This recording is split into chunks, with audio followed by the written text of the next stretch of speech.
In today's Eye on Health, questions about the coronavirus pandemic, because we know that there are a lot of questions about this very thing. So we're going to get some answers, and we're talking with Dr. Arvind Venkat via Skype this morning. He is an emergency physician at AHN. He is also the president of the Pennsylvania College of Emergency Physicians. And thank you, doctor, for joining us again to answer some of our questions.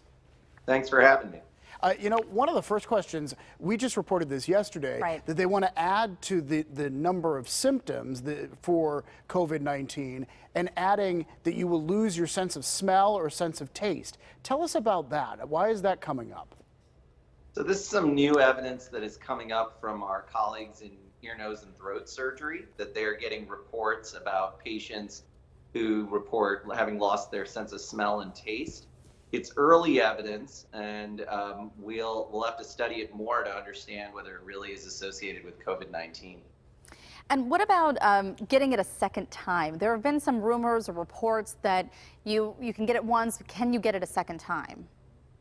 So the expectation is that if you've had this and you generated an immune response and got over it, that you will have future immunity, and that if you do get this again, it would be extraordinarily mild. This is one of the important scientific questions that's being studied right now to kind of relay to the public what their expectations should be. You know, as a medical professional, I think you certainly have insight that we don't. How concerned are you about nationwide a reported lack of ventilators, a lack of hospital beds? What are you thinking right now? So I think it's a concern, and I think it's something that everybody is preparing for, with the idea that we need to avoid this at all costs. And so what that means is that the most important thing is for all of us to practice social distancing and good hand hygiene, to allow us to conserve the healthcare resources that we have. But it is a concern, and it's something that the entire healthcare community and now the general public is worried about, and that we need to try and avoid at all costs.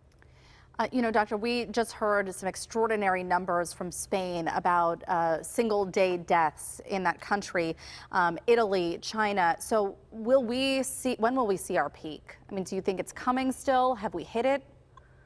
So unfortunately, I don't have a great answer for you. I think it's going to take time, and it's really going to be a reflection of how seriously we take these social distancing and isolation efforts. What we've seen in this country so far is that there are hot spots and that they're migrating. They're in different parts. Starting yesterday night, we heard a lot about Louisiana. I grew up in the Detroit area, and Michigan is a hot spot now. So it's one of those things where if we practice good social distancing, and we in Pennsylvania are hopefully ahead of this, we'll be able to avoid the kind of the real hot spots that have existed in other parts of the country.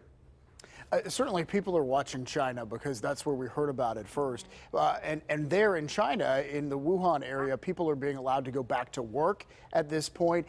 Is it possibly too soon? I mean, could there be another wave of this? How does that work? So I'm going to defer to the public health experts to give a definitive answer. That's certainly something we want to avoid, the idea of a second wave.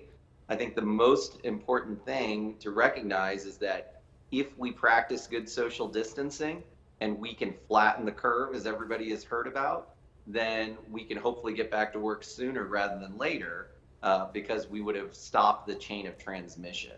But what the Asian countries have done, and that what we are trying to achieve, is to avoid that second peak. And what China seems to reflect is that if we do this correctly, and we do it effectively, we'll be able to hopefully go back to normal sooner rather than later.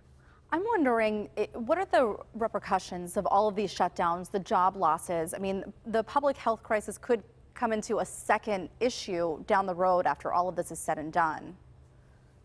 So it's absolutely a concern, and I'm not an economist, but just speaking as an educated citizen, I know from my interactions with various local businesses, it's an extraordinary concern. And it's even a concern in the healthcare system, because part of our response has also been to shut down elective surgeries, to limit the number of procedures, and that has an impact on the healthcare economic system that we have. Right. That's hospitals, physicians, EMS, but it's the entire community. And so this is a big concern.